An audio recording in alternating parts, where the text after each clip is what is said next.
Movie की शुरुआत होती है एक वैन को देखते हैं जो जा रही होती है। तभी उसके सामने एक हिरन आता है जिससे उसका एक्सीडेंट हो जाता है और उसकी मौत हो जाती है। इसके बाद वो वैन वहां से चली जाती है। हम देखते हैं कि जो हिरन मारा गया होता है वो जिंदा हो जाता है और उसकी आंखें अजीब हो जाती है। उसके बाद हम एक आदमी को देखते हैं जिसका नाम सियोक होता है। वो स्टॉक मार्केट में काम करता है। वो अपने काम में थोड़ा ज्यादा ही व्यस्त रहता है। जब वह घर जा रहा होता है अपनी वाइफ से बात करता है जो कहती है कि मेरी बेटी को मेरे पास लाओ। सियोक कहता है कि ठीक है, मैं कोशिश करता हूँ। सियोक घर जाता है, अपनी बेटी के लिए एक गिफ्ट लेकर जाता है। उस लड़की का नाम सोएन होता है। उसका बर्थडे होता है। जब वो गिफ्ट को खोलती है तो वो गुस्सा हो जाती है। वो गुस्सा इस बात से होती है क्योंकि जो गिफ्ट मिला है वो पुराना वाला ही गिफ्ट है। वो अपने काम में इतना बिजी रहता है कि उसको पता नहीं होता कि क्या गिफ्ट देना है। योन कहती है कि मुझे मम्मी से मिलना है। वो कहता है कि ठीक है, चलते हैं तुम्हारी मम्मी के पास। अगली सुबह वो लोग स्टेशन पर पहुंचते हैं। बुसान जाने के लिए वो ट्रेन में बैठ जाते हैं। एक लड़की ट्रेन में घुस जाती है जो जख्मी होती है। एक आदमी होता है जो ट्रेन के वॉशरूम में घुसा होता है जो कहता है कि सभी लोग मरने वाले हैं। वो लड़की को देखते हैं जो जख्मी होती है। उसकी हेल्प करने के लिए एक लेडी आती है। वो अपने सीनियर को बुलाती है। तभी वो लड़की इन्फेक्टेड हो जाती है और उस कर्मचारी को काट लेती है। वो कर्मचारी भी इन्फेक्टेड होकर दूसरे को काट लेता है। इसी तरह पूरे डब्बे में वो वायरस फैल जाता है। कुछ लोग वहाँ जैसे तैसे निकलकर वहाँ से दूसरे डिब्बे में चले जाते हैं। सियोक अपनी लड़की के साथ एक डिब्बे में चला जाता है। तभी उधर से एक मैरिड कपल आते हैं। उस आदमी का नाम सैंग होता है और उसकी वाइफ प्रेग्नेंट होती है। उसका पीछा ज़ॉम्बी कर रहे होते हैं। वो उस डिब्बे में चले जाते हैं जहाँ सभी लोग होते हैं। हमें पता चलता है कि जो ज़ॉम्बी किसी दरवाजे को खोल नहीं सकते और इंसानों को देखकर उनकी तरफ जाते हैं। वो लोग दरवाजे पर कागज चिपका देते हैं जिससे ज़ॉम्बी शांत हो जाते हैं। वह ट्रेन अगले स्टेशन नहीं रुकने वाली। एक आदमी पायलट से बात करता है और कहता है कि यहाँ अफरा तफरी मची हुई है, लोग एक दूसरे को खा रहे हैं, अगले स्टेशन पर क्यों नहीं रोकोगे। वो कहता है कि ऊपर से आदेश आया है। वो ट्रेन उस स्टेशन पर जाती है। वहाँ पर सभी लोग ज़ॉम्बी बन गए हैं। ट्रेन उस स्टेशन से निकल जाती है। वो ट्रेन अगले स्टेशन पर जाएगी जहाँ आर्मी वाले उन लोगों को रेस्क्यू करेंगे। वो लोग उस अगले स्टेशन पर पहुँच जाते हैं। सभी पैसेंजर उस ट्रेन से उतरते हैं। स्टेशन से होते हुए एग्जिट के बाहर जा रहे होते हैं। तभी उधर से आर्मी वाले आते हैं जो ज़ॉम्बी बन चुके हैं। वो लोगों पर अटैक करने लगते हैं। वो लोग जैसे तैसे करके वहाँ से निकलते हैं। तभी सियोक अपनी लड़की को देखता है जो खड़ी होती है और उसके पीछे बहुत सारे आर्मी वाले आते हैं जो ज़ॉम्बी बन चुके हैं। सैंग सियोक की लड़की को बचा लेता है और उसकी वाइफ छोटी लड़की को लेकर वहाँ से चली जाती है। सभी ज़ॉम्बीज़ को एक शीशे पर रोक कर रखते हैं, लेकिन कितना देर रोक सकते हैं। कुछ लोग ट्रेन में चले जाते हैं और कुछ लोग मारे जाते हैं। सोए नाम की लड़की सेफ लोगों को डिब्बे में बुलाती है। एक औरत अपनी बहन के साथ आई होती है। वो लोग एक दूसरे से बिछड़ जाते हैं। इधर सोएन, सैंग की वाइफ और एक औरत एक डिब्बे में छुपते हैं। एक आदमी आता है जो कह रहा होता है कि इस दुनिया खत्म होने वाली है। वो लोग उसको भी अंदर ले लेते हैं। सैंग को देखते हैं जो उसके साथ ही उसके शीशे पकड़े होते हैं। उसे लॉक करके वहाँ से जाते हैं। वो शीशे के दरवाजे जो लगे होते हैं वो यहाँ पर क्या ही कर लेते और वो टूट जाता है। एक आदमी स्टेशन के कर्मचारी को कहता है कि तुम कहो पायलट से ट्रेन चलाने के लिए, नहीं तो सभी लोग मारे जाएंगे। सोए मना करती है क्योंकि उसका बॉयफ्रेंड फंसा हुआ है। वो ट्रेन स्टार्ट हो जाती है। तीनों लोग उस ट्रेन में दौड़कर चढ़ जाते हैं। वो लोग अपनी फैमिली को कॉल करते हैं। जब उनको पता लगता है उनकी वाइफ और उनकी लड़की और उनकी गर्लफ्रेंड जिंदा है तो थोड़ी सी राहत की सांस लेते हैं। उन लोगों को पता लगता है कि उनकी वाइफ 13 नंबर डब्बे में है और उस लड़के की गर्लफ्रेंड 15 नंबर डिब्बे में है। वो लोग एक प्लान बनाते हैं। आगे टनल आने वाला है, उसमें अंधेरा हो जाएगा। वो अंधेरे से होते हुए उस डब्बे में पहुंच जाएंगे।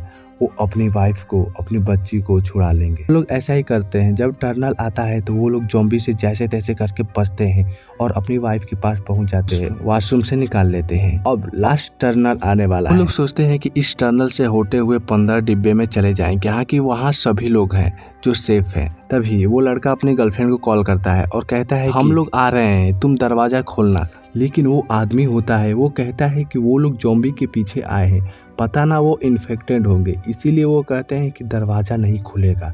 इसके बाद वो लोग जैसे तैसे करके बच के दरवाजे के पास पहुंच जाते हैं, लेकिन वो दरवाज़ा नहीं खुलता। सैंग को देखते हैं जो ज़ॉम्बी को दरवाजे से पकड़ा होता है, लेकिन वहाँ ग्लास टूटने लगते हैं और वो सियोक से कहता है कि तुम जाओ, मैं इन लोगों को संभाल लूँगा।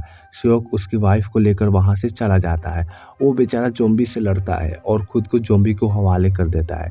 ज़ॉम्बी उसे काट लेते हैं और वो इन्फेक्टेड हो जाता है। वो लोग उस दरवाजे नहीं खोलते, वो लोग दबाव लगाते हैं जिससे दरवाजा खुल जाता है और वहाँ जितने भी लोग होते हैं वो उनको कहते हैं कि जो लोग दूसरे डब्बे से इसमें आए हैं वो दूसरे डब्बे में चले जाएं क्योंकि वो इन्फेक्टेड हो सकते हैं। उनका मानना है कि वो लोग ज़ॉम्बी से आए हैं और ज़ॉम्बी हो, वो लोग दूसरे डब्बे में चले जाते हैं। वो लड़का अपनी गर्लफ्रेंड को भी साथ ले लेता है। तभी हम इधर उस औरत को देखते हैं जो उसकी बहन उसकी आंखों के सामने मर गई क्योंकि उन लोगों ने दरवाजा नहीं खोला। इसी से गुस्सा होकर वो दरवाजा खोल देती है जिसे सारे ज़ॉम्बी आ जाते हैं और उन लोगों को मार डालते हैं और सभी लोग एक डिब्बे में बैठे होते हैं। इधर हम देखते हैं कि वो आदमी और एक कर्मचारी दोनों वॉशरूम में छुपे होते हैं। तभी जो पायलट होता है वो अनाउंसमेंट करता है और कहता है कि आगे एक ट्रेन एक्सीडेंट हुआ है, इसीलिए मैं ट्रेन आगे नहीं बढ़ा सकता। इस ट्रेन को यही खड़ा करता हूँ। जो भी मेरी आवाज़ को सुन रहा है मैं दूसरे इंजन को लेकर वहाँ से जाऊँगा। जो भी लोग सुन रहा है वो उस इंजन में आ जाए। वो आदमी कर्मचारी को ज़ॉम्बी को हवाले कर देता है और उस ट्रेन से निकल जाता है। इधर यह लोग एक डिब्बे को ढूंढ रहे होते हैं ताकि वो दूसरी तरफ जा सके। तभी उन लोगों को एक डब्बा मिलता है जो खाली होता है, उसमें कोई नहीं होता। वो पायलट होता है, वो इंजन को लेकर जा रहा होता है तो देखता है कि वो ट्रेन आगे से आ रही है, उसमें आग लगी हुई है और बहुत ही स्पीड में आ रही है। वो लोग जस्ट उस डिब्बे में चढ़ने वाले होते हैं तभी उस ट्रेन आती है और वहाँ एक्सीडेंट हो जाता है। वैसे तो ये कपल बच जाते हैं लेकिन वो लोग उस ट्रेन के अंदर फंस जाते हैं। इधर कपल उस ट्रेन में पहुँच जाते हैं। वो लड़का उसे शीशे को तोड़ने की कोशिश करता है। तभी वो आदमी आता है, उसकी गर्लफ्रेंड को ज़ॉम्बी के हवाले कर देता है। वो लड़का देखता है कि उसकी गर्लफ्रेंड ज़ॉम्बी से लड़ रही है तो वो उसकी हेल्प करता है। वो ज़ॉम्बी उसकी गर्लफ्रेंड को काट लेते हैं और उसकी गर्लफ्रेंड इन्फेक्टेड हो जाती है। वो आदमी ट्रेन के शीशे को तोड़कर बाहर निकल जाता है और देखता है कि वो इंजन जा रहा है। वो लोग उसको पीछे जाते हैं। वैसे तो वो लड़का अपनी गर्लफ्रेंड को छोड़ नहीं सकता और उसकी गर्लफ्रेंड इन्फेक्टेड हो जाती है और वो भी ज़ॉम्बी बन जाती है। वो लड़के को काट लेती है और लड़का भी इन्फेक्टेड हो जाता है। श्योक अपनी फैमिली को उस ट्रेन के अंदर से बाहर निकालता है और वो लोग इंजन के पीछे जाने लगते हैं। हम देखते हैं कि उसके पीछे बहुत सारे ज़ॉम्बी होते हैं जो उनका पीछा कर रहे होते हैं, मानो कि पूरे शहर की तरफ आ रहे हैं क्योंकि वो ट्रेन आवाज कर रही होती है और ज़ॉम्बी जिधर आवाज होती है उधर ही जाते हैं। वो लोग इंजन को पकड़ लेते हैं और इंजन पर चढ़ जाते हैं। इधर ज़ॉम्बी भी कम नहीं होते, वो भी शैतान होते हैं। वो इंजन को पकड़ लेते हैं जो बहुत सारे ज़ॉम्बी होते हैं। सभी लोग एक साथ पकड़ लेते हैं जिससे इंजन स्लो चलने लगता है। श्योक ज़ॉम्बी के पास जाता है, उस ज़ॉम्बी को अपने पैर से मार कर नीचे गिरा देता है। वैसे ही ट्रेन की स्पीड बढ़ जाती है। वो सभी लोग एक जगह रुक जाते हैं। श्योक ट्रेन के इंजन के पास जाता है तो वो आदमी उसमें से आता है जो ज़ॉम्बी बन गया होता है। वो श्योक के पास जाता है, उन दोनों के बीच फाइट होने लगती है लेकिन वो आदमी श्योक को काट देता है। श्योक अब ज़ॉम्बी बन जाएगा। वो उन दोनों को लेता है और इंजन में बंद कर देता है और अपने आप को इंजन के आगे लेकर चला जाता है कि उसकी आंखें अजीब हो रही है, मतलब वो इन्फेक्टेड हो रहा है और अपने फैमिली को सोचता है और इंजन से नीचे गिर जाता है। वैसे तो इस मूवी का सबसे सैडनेस मोमेंट है, सैडनेस सीन है। उसके बाद वह इंजन एक टनल के पास जाता है। वो औरत और बच्ची दोनों वहाँ से जाते हैं टनल के अंदर। आर्मी वाले देखते हैं, वो सोचते हैं कि वो ज़ॉम्बी है, उन लोगों को गोली मारने वाले होते हैं। तभी वो छोटी लड़की को देखते हैं, वो लोग उन दोनों को रेस्क्यू कर लेते हैं और इसी के साथ यह मूवी यहीं खत्म हो जाती है। आपको ये कैसी लगी मुझे कमेंट करके जरूर बताएं और मिलते हैं नेक्स्ट वीडियो में। तब तक के लिए बाय बाय और साथ में चैनल को सब्सक्राइब करना ना भूलें। आप लोग तो चैनल को सब्सक्राइब करते ना हो।